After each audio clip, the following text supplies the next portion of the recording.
I'm sorry to interrupt great conversations, but we have an opportunity this morning to honor a great American, and I'm thrilled that you're here to help us celebrate.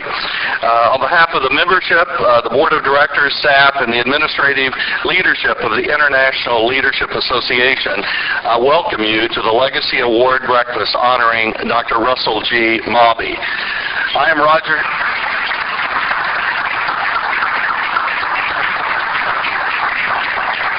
I am Roger H. Sublette, President of the Union Institute and University, and it's a great pleasure for me to be a part of this ceremony this morning. Two of Dr. Mawby's, Russ's colleagues, will address in detail many of the accomplishments in the unique professional life that Russ has led throughout his career. And unfortunately, Dr. Lorraine Matusak, who was a longtime director of the Kellogg National Fellowship Program, was not able to be here this morning, but please know that Lorraine played a major role in helping us develop this celebration, Dr. Mawby, and she is extremely disappointed that she could not be here. I'm going to read Lorraine's comments a little bit later, and those of you, there is a table of Kellogg Fellows sitting here, and they'll understand this next comment. I tried to assure Lorraine to be comfortable with not being here. It was okay, and that I would read her remarks, and I would be very charming. And she said, Roger, it's Wednesday. There's not enough time for you to rehearsal between now and Saturday to be charming. So Lorraine hasn't changed a lot, but we're delighted that she's played a part of this ceremony, and I wanted Russ and Lorraine to know that. She cares for both of you very deeply, and is sorry that she could not be here. I'm going to change the program a little bit and ask a very dear friend and colleague of Russ to speak first, and that's Jim Wood. Jim has had the honor of serving as advisor to two Kellogg groups, I believe Group 4 and maybe Group 12, if I've got that correct. Hey, I'm pretty good. See, even for an old man, I have a memory here. But Jim has been a longtime colleague and has some stories he would like to share about Russ Mawby. Jim, would you come forward, please?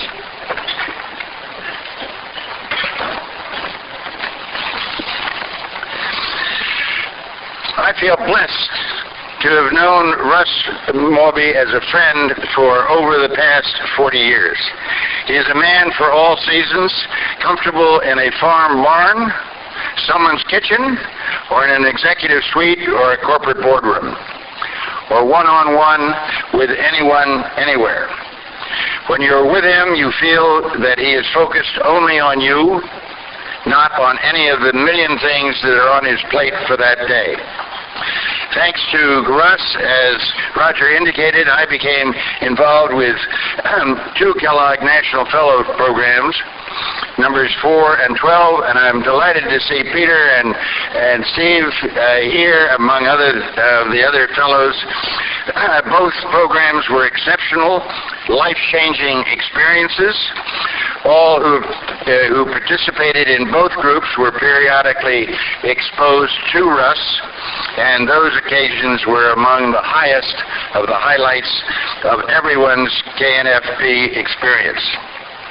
However, if I were to change anything about the KNFP program, I would provide each fellow and advisor a one-way mirror to enable each to simply follow Russ around as he led his life. That would provide the best example of great leadership in action. The great philosopher Yogi Berra once said, "You can learn a lot by just looking and watching." What are some of the traits we admire so much in Russ? Absolute integrity and honesty, a willingness to make decisions that are hard and sometimes unpopular, but need to be made. Forthrightness and an underlying faith, including a belief that those around him were capable to do more than they ever thought they could possibly do. And I might at this point say that a wonderful woman came up yesterday who just retired as a president of a university and said that, you know, Dr. Mawby, if it wasn't for you, I never would have dreamt that I could have done the things that I have done.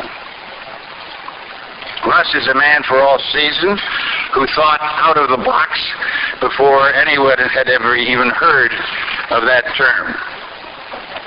Another mentor of mine said when sharing his values with a group, take what you do seriously, but not yourself.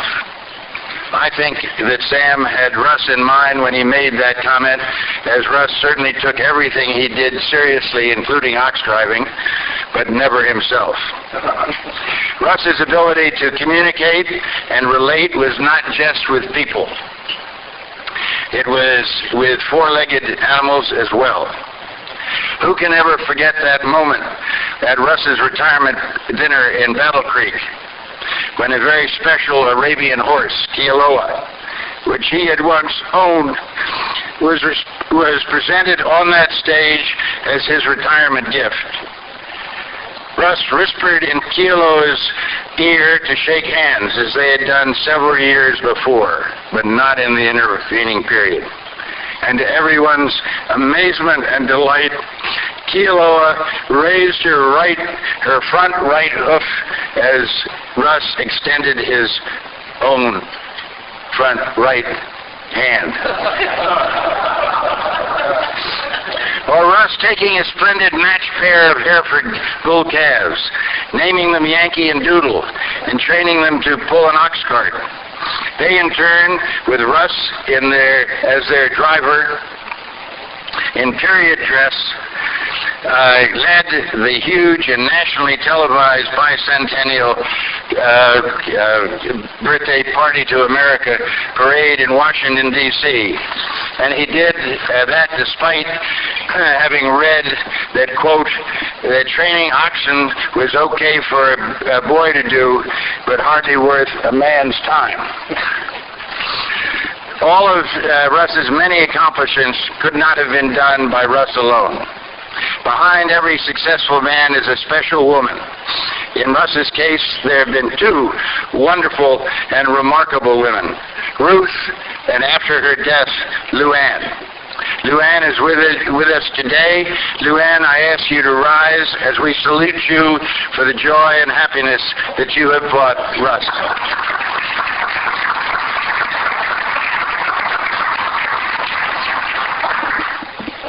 We all know of Russ's many, many accomplishments at the foundation, his corporate directorship, Smuckers and Kellogg, but how how the growth of the foundation has just exploded under his 25 years of exceptional leadership of the foundation.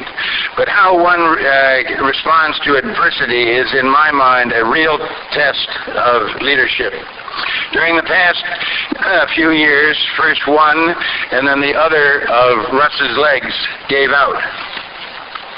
Guidance by the Mayo Clinic, help by Luann, and plus the therapists, as well as a great perseverance and determination by Russ, brought him to where he is here today with us and using only a cane. During this incredible multi-year ordeal, he never lost faith, and his attitude was always positive. Russ, you have made a tremendous difference in the lives of countless people in this country and around the world. You have shared visions of what is possible.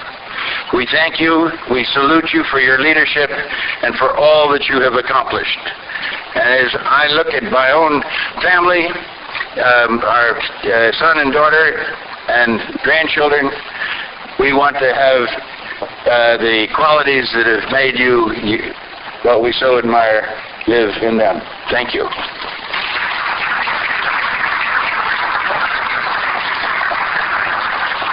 Thank you, Jim, very much. I also want to introduce Twink Wood. Twink, would you stand? Twink is Jim's wife and is also a great leader behind a great man.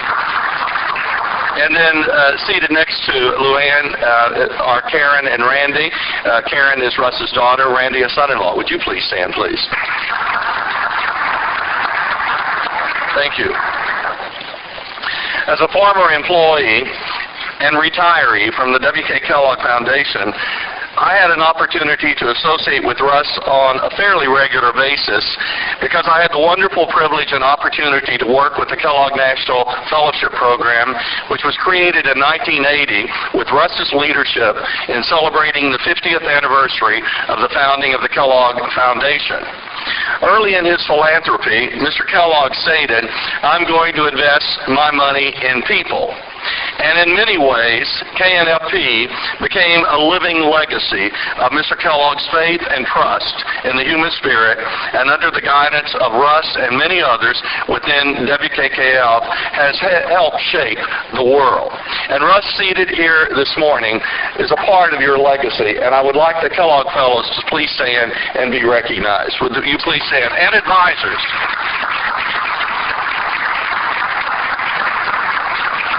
Thank you. Thank you for all being here. I have spent over 40 years in education and philanthropy, and there have been one or two individuals who have tremendously influenced my life by their actions, and certainly one of those has been Russ Mawby. On a personal level, you have one of the CEOs of the world's most international CEOs of one of the greatest foundations, forging meaningful relationships with WKKF employees as if they were members of his own family. Forget the corner office with the imperial president, or CEO, who is inaccessible. Within the first few weeks of my arriving at the Kellogg Foundation in 1989, I was startled one morning to hear Russ's voice at the door of my office. And he stated, "Good morning, Roger. How's it going?" Well, at that point, I knew where the men's room was, and I had mastered at least the very basic technology of what Kellogg had at the time. I was impressed that he knew my name, and I thought Luann had probably prepared him very well. And then he asked, "How is Cynthia? How are Aaron, Lori, and Julie adjusting to the move to Battle Creek?" Well, he had me. Leadership is relational. And Russ has demonstrated throughout his life a particular skill in reaching out and touching people in his very disarming, courteous, and genuine way. How many CEOs of major companies or foundations do you know who knows employees by name as well as members of their family? I suspect very few. On another occasion, Russ invited Cynthia and me to attend a basketball game between Michigan State University and the University of Evansville. Michigan State University is a rather small university in Michigan, and the University of Evansville is a really large university in Indiana. Well, the game turned out to be a little closer than either one of us thought it might be. However, Michigan State finally pulled it out in the last few minutes, and Russ turned to me and said, "The last few minutes just saved you a walk home from Lansing." Well, his sense of humor was very important in his leadership makeup. Ask him about the time he performed with the rock band, as well as singing the song "Wild Thing" in support, as I recall, of a local United Way campaign. He even predated Sarah Palin in the use of hand palm notes. He had the lyrics printed on his hand in order to be right there with the rest of the band. Well, I'm not aware, Russ, of any encore requests in that part of his career. Perhaps we could get him to hum a few bars for us this morning. My last comment of a personal nature involves the death of my mother in 1994. Russ had met my mother during Foundation celebrations in the summer months in Battle Creek when Cynthia was away in Philadelphia completing her doctorate, and my mom was able to travel from Arkansas to assist me with the children. When my mom became ill and died in 1994, one of the first calls I received came from Russ Mawby to express his sympathy and his concern. I will never forget, he asked me, "Is there anything that the foundation can do for you and your family?" Wow. I still react to his reaching out to my family during a very difficult period. These events are the kind you never forget. I know legacy awards are given for great achievements in life, And Lorraine Matusak and Jim Wood will talk about it. Jim has already talked about it, and Lorraine will, through my voice, talk about it in a moment. Talk about some of those great accomplishments. However, in my view, Russ personifies the very best of the human spirit and carrying within him always a deep respect for the individual integrity of every person. He is a man who cares for people, and they, in turn, care for him. Russ, congratulations to you and to Luann this morning. It is an honor to be a part of this breakfast celebration, and I wish for you and Luann many more years of service to others in future days. Thank you for the many opportunities you have provided to me and to my family, and God bless. Thank you.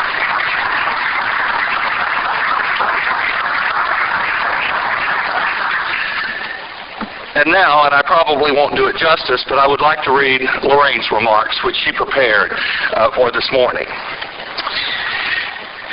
We make a living by what we get. We make a life by what we give. Words often heard by all of us who have worked or associated with Dr. Russ Mawby. He prefers to be called just Russ, so that's what I'll do for the rest of my comments.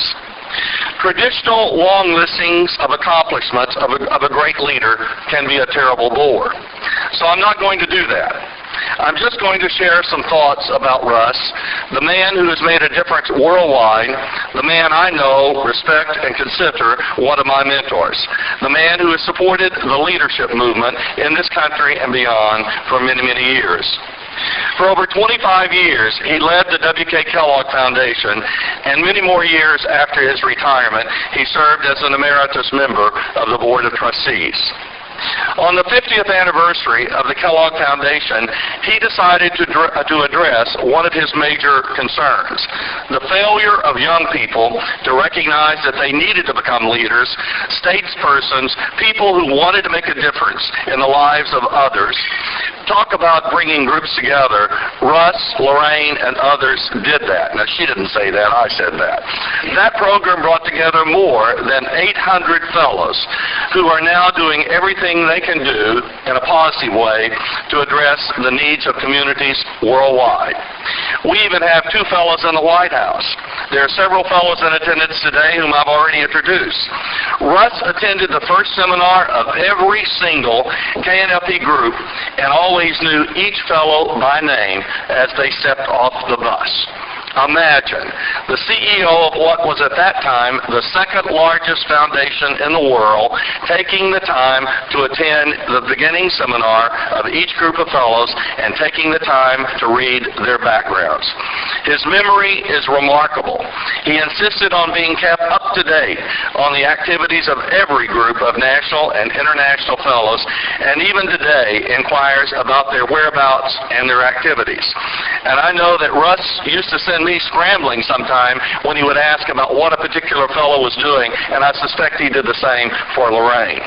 The KNFP program was really the forerunner of the development of the grant-making area in leadership that was established at the foundation during Russ's administration.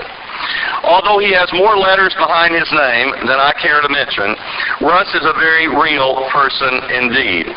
Russ is just as comfortable eating fried chicken or pecan rolls and chatting with the locals at the Hickory Corners Cafe as he is at a conference table with senators and prominent leaders. He is a recognized figure in Washington and abroad.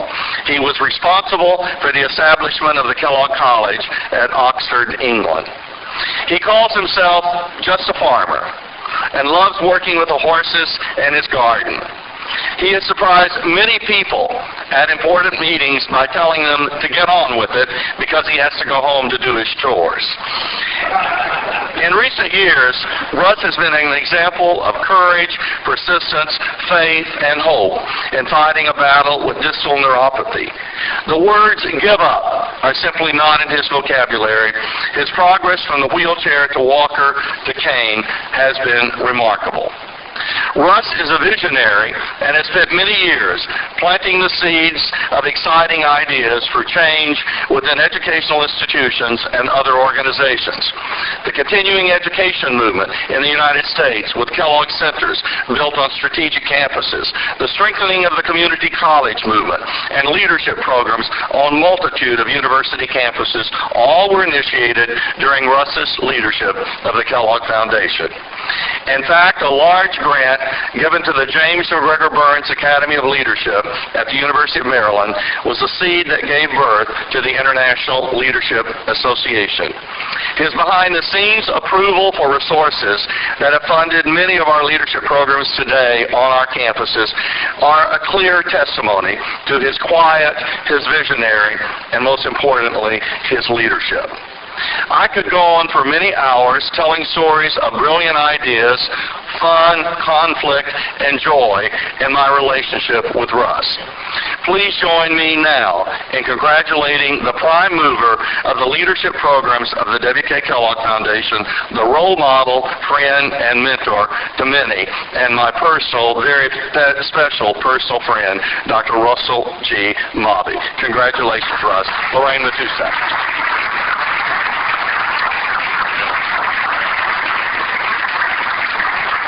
Now, Russ, when you go home to Battle Creek, I want you to tell Lorraine I was charming.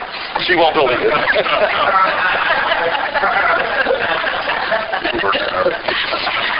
Thank you, Roger and Jim, and Lorraine in spirit for the remarks. And when I mentioned to Russ that Lorraine was not going to be here, and if Russ had any words for Lorraine when I gave her a call, he said, "Yeah, have her hitchhike."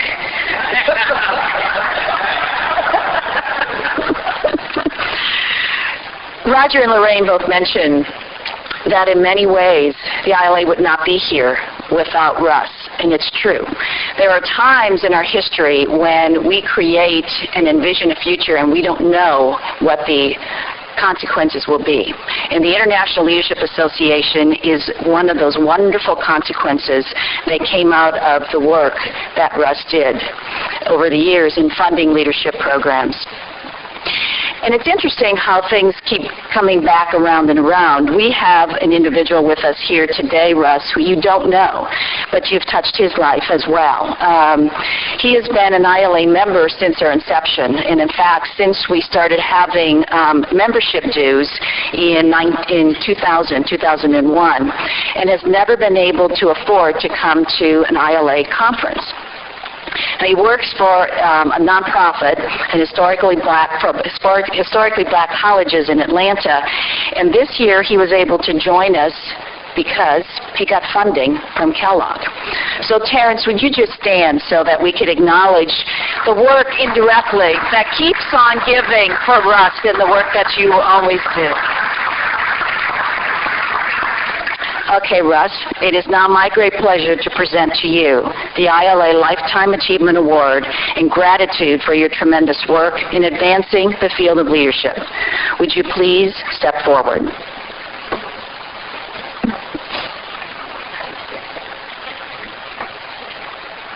There we go.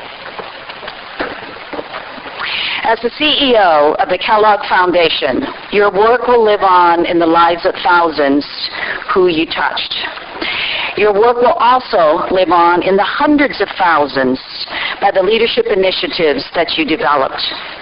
The International Leadership Association honors you for all of the work that you have done on furthering the field of leadership.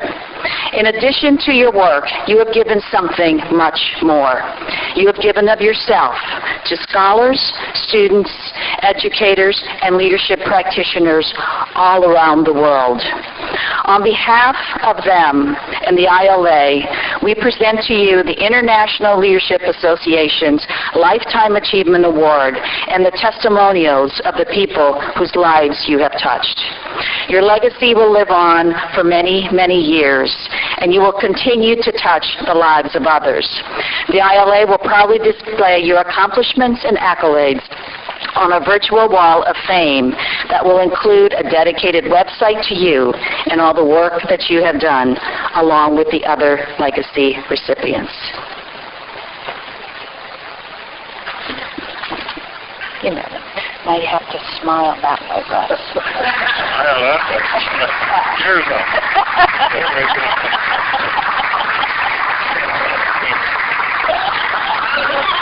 Now, if I say a word? Yes, you do. We'll give this to Roger. We can put them down. We'll just finish with one thing.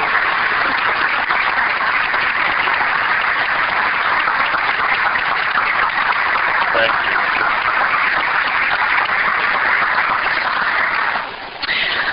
So on this 30th day of October, 2010, as the President of the International Leadership Association, I formally induct Dr. Russ Mawby into the ILA Leadership Legacy Program. Thank you. Thank you, Cynthia and Roger and Jim, and to all of you, thank you for joining us this morning. Precious friends, relationships go back through the years with many of you who are part of our Kellogg National Fellowship alumni. Once a Kellogg Fellow, always a Kellogg Fellow. But the Kellogg Foundation has had a tradition through its years of nurturing leaders.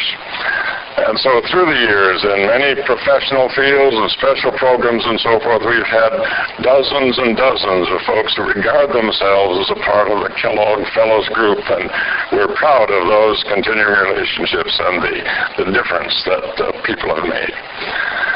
It's a great treat for Luann and me to be here this morning with all of you. A great thrill to come to this meeting of the International Leadership Association and to meet many of you and the others who are here at this great international conference. Really a thrill to come here Wednesday. Met one young person who came up and introduced herself and said, I see that you're being recognized. Why are you being recognized? And I said, gosh, you know, that's a good question. I've been wondering that same thing ever since I received a letter from Cynthia. It was a wonderful surprise, Cynthia, to receive your letter inviting Luann and me to come here for this occasion, for this recognition. And I'm grateful indeed. Appreciate this occasion, appreciate this recognition, which will be cherished indeed by us. When Josh called to work out arrangements for coming, I said, gosh, Josh, Luann and I'd like to drive to Boston rather than fly. Got to come across Ohio and see how the corn and soybeans are coming in and up through the vineyards and the orchards of northern New York State and so forth. And it seemed like a wonderful idea. We were going to leave 5 days early to travel here. And then complications, as was mentioned, I've had the experience of living in a wheelchair for a little more than 4 years, then graduated back to this degree of mobility. Some complications developed in one leg and the other 10 days ago, and it began to seem not quite the wise decision for Luann and me to start out alone. And so I was mumbling about this, and wondering what we were going to do about this. And suddenly, daughter Karen showed up and said, Dad, quit mumbling. Randy and I would like to go with you, and we'll drive you to Boston and take a few days down enjoying this beautiful New England and Boston area. So grateful for precious family. Karen and Randy and Luann and I drove here and had a wonderful, wonderful time together. I, of course, was familiar with ILA when it was still a part of the dream, the vision for the future. And many of us this morning are sharing the disappointment that Lorraine is not here with us. Lorraine had planned to come, and then a nasty little storm came through the Midwest and Michigan last Tuesday. And all flights were canceled and disrupted, and her flight was scrubbed, and she desperately tried to get other connections and was unable to be here, and so is as disappointed or more disappointed than all of us are that she's not personally present. You were charming, Roger, and I don't know about this truth. And anyway, but in the spirit, yeah. So Lorraine, talked with her just the night before this morning, and she's disappointed not to convey his greetings, and we'll be taking back greetings from all of you and sharing our wonderful experiences here. But ILA, what a tremendous organization in just 12 years that has become reality. Impressed with reviewing that program, the quality of the plenary sessions with the great speakers, the richness of those concurrent sessions, remarkable. Every time that was shifted from one to another, you wish you could go to 2 or 3 of those sessions and had to make the tough decisions.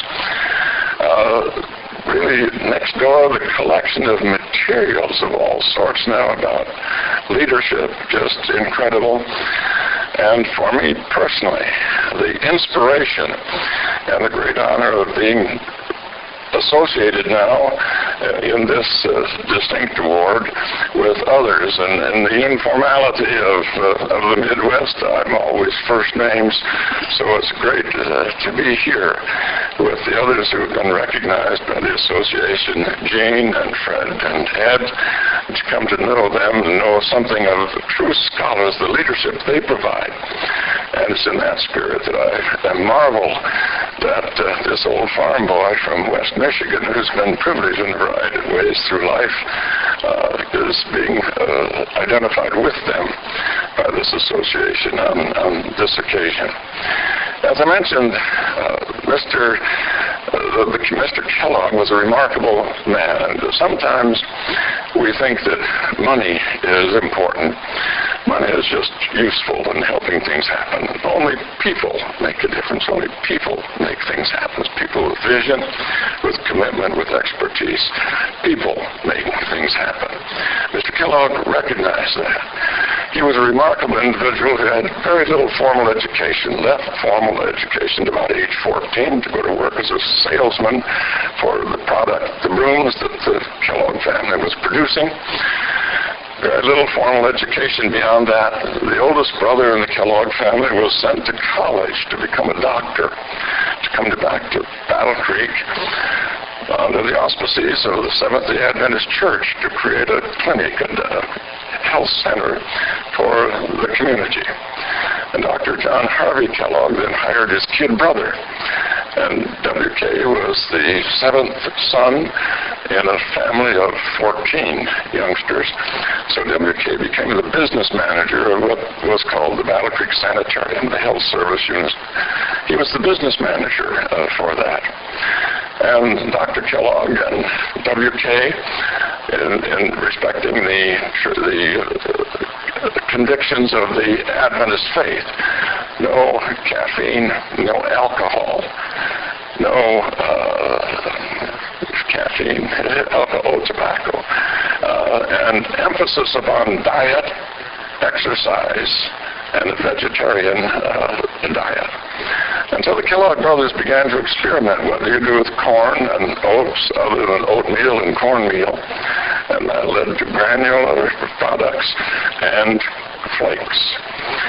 Mr. Kellogg then recognized as a business manager that these were very popular in the lives of the people who came to the sanitarium, and thought there was a commercial opportunity for this. But the doctor felt that would be inappropriate. I think the medical profession has changed since then, but it would be inappropriate. So in 1906, when he was 46 years old, W.K. quit his job at the sanitarium and started the Kellogg Company. He was a very successful business entrepreneur. And as the company prospered, he began to make decisions about the youth of his fortune. And as Roger mentioned, his conviction was, I know what I'll do with anything that divine providence may provide. I'll invest my money in people. And he was fond of saying that education, and he had very little formal education, quit school at age 14, but was indeed a practicing lifelong learner in every respect. Said education offers the greatest opportunity for really improving one generation over another. So you look at the traditions of the Kellogg Foundation now in its 75-plus years, education has been the major vehicle by which change has been accomplished. Always, of course, investing in people. And so, as we were approaching the 50th anniversary of the foundation, remarkable, I felt that I had the privilege of serving as the CEO of the foundation for 25 years, retired in 1995, the 65th anniversary of the foundation.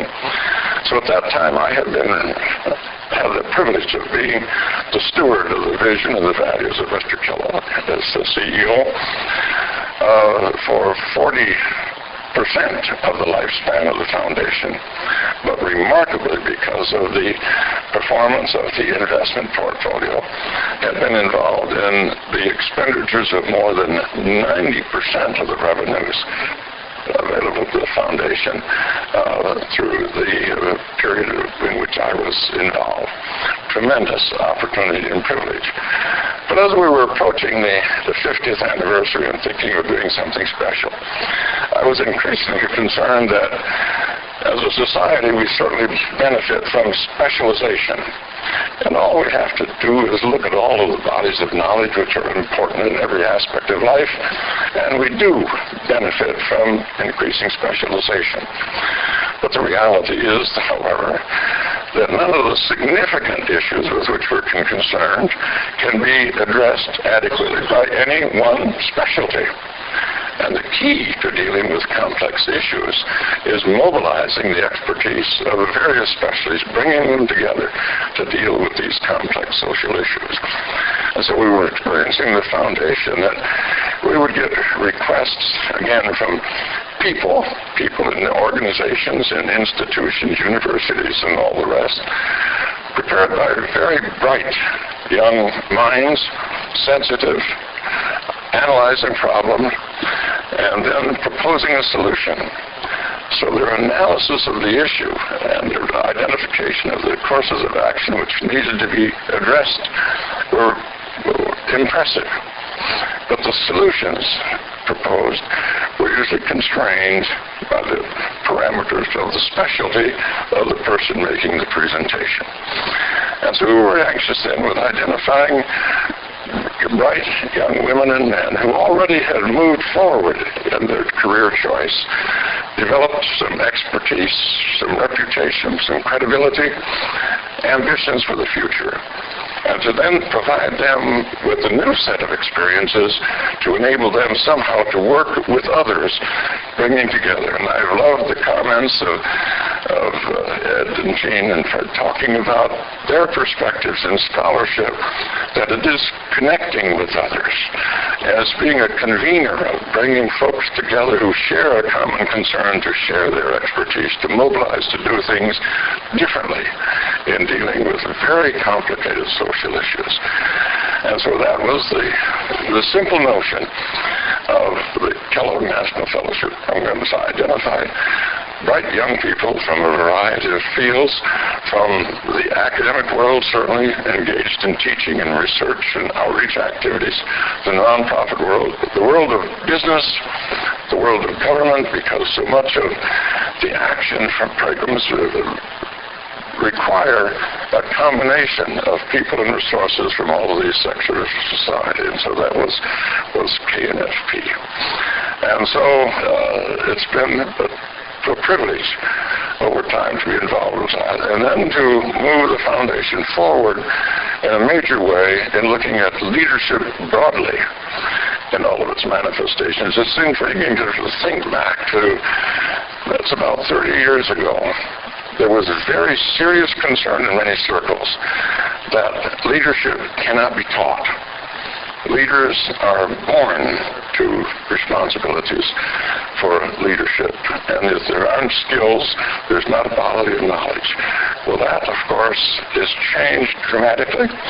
There are still some who feel that question that, but it's remarkable how the great scholars and the good minds and many of the folks engaged here and the larger group that's convened here in this conference are indeed making a dramatic difference in incorporating leadership in programs of research and education, outreach in a great variety of ways. And it's a commendation to all of you and to all of the others engaged of having accomplished that. And I marvel as I look now at university catalogs and find in the curricula virtually every college concerned with leadership. It's there in law and medicine and dentistry and all of the other specialties, and recognizing that we do need to do different patterns of education for young people to help them in their future to be providing adequate leadership to deal with tremendous issues. As we look at the global scene, or as we look even at the basics of our society, we recognize we've got tremendously serious issues confronting us. Never has it been more vividly portrayed, it seems to me, than in these last weeks and months now of the political campaign and the uncivil kind of behavior and conduct. People who ought to be conducting themselves quite differently. The greatest of all the problems, of course, as we look globally, is problems of human relationships. The relationships of one with another, and the ability of people somehow to work together to recognize our common interests and our concerns for the future. It's a great challenge even in the most basic institutions of society, for example, the home and family. And we have too many kids who are born into a situation in which they have no family and virtually no home in the traditional sense. One of the great challenges, I think, to those of us who are concerned with leadership is somehow bringing about a change of that component of life and human relationships. But certainly as we look at global issues, again, the challenge is that of human relationships. And so my sharing thought would be simply some lines that I learned a long time ago. I had the privilege of growing up in a wonderful family on Orchard View Farm. Went to a two-room country school called Orchard View School on the corner of the farm. And I still remember some lines that I learned way back then. And I remind myself of this very often as I think about today and as I thought about my opportunities to preach during the years past. Lines that went like this: I am only one, but I am one.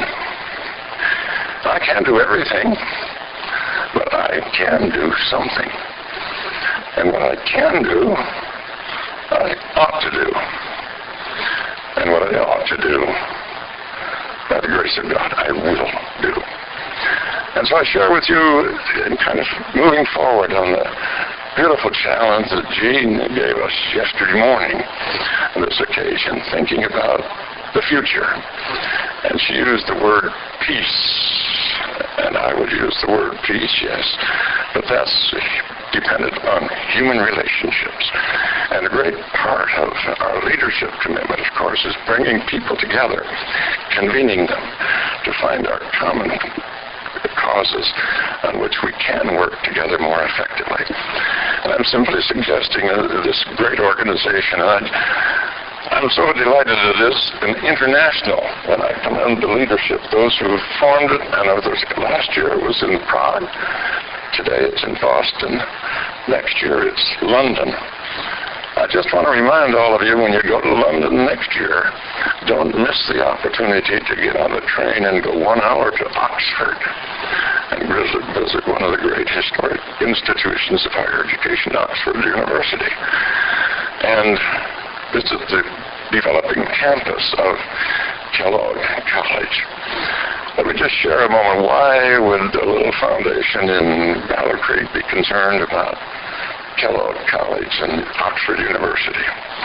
150 years ago, back in the 1870s and 1880s, the faculty of Oxford University passed a policy statement saying that it will be appropriate for faculty of this university to teach beyond the limits of the campus. And that meant that faculty then in the technology of that. They could get on the train and go to a village or to a town and teach courses. That was outreach. That was continuing education. It was lifelong learning. Oxford University 150 years ago. Then developed a department in Oxford. You have the colleges, which are the structure. Departments then reach across the university into all of the colleges. The department first of extramural studies changed then to the Department of Continuing Education. But degree granting responsibility is with the college. And so the leaders of that component of the institution, the Department of Continuing Education, wanted to move to college status. And so over a period of time, the Kellogg Foundation helped. First with a university-based residential center following the experience in this country of university-based residential, so for continuing education for the intermittent adult students coming to campus. And then broadening and deepening the work of that department to move to college status. And so, gradually, they moved, 1990, to authorization from the university to move forward to developing a proposal, and then the dedication of, they named the college.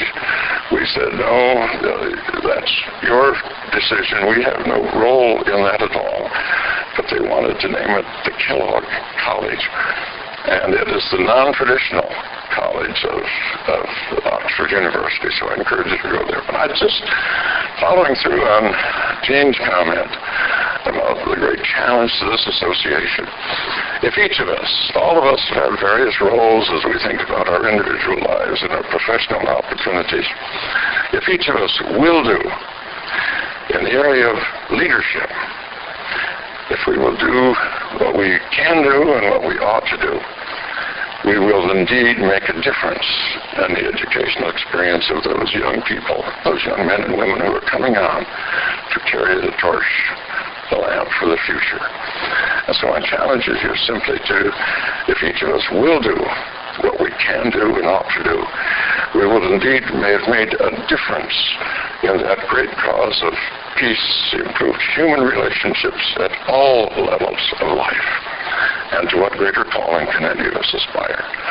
So I thank you for the privilege of being here, for the great honor which you have given me and my family, and I wish you Godspeed. Thank you.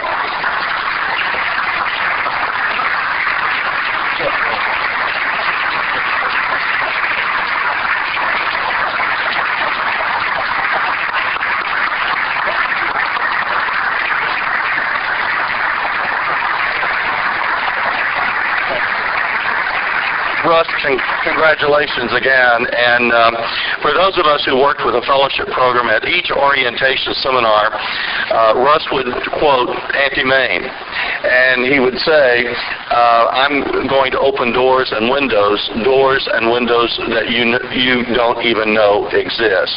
Well, Russ, those doors and windows are continuing to be open today as a result of your vision, your leadership, and from the bottom of our heart, we thank you for that leadership. Thank you. Our next session, I think, is at 9 o'clock. So thank you for being here this morning.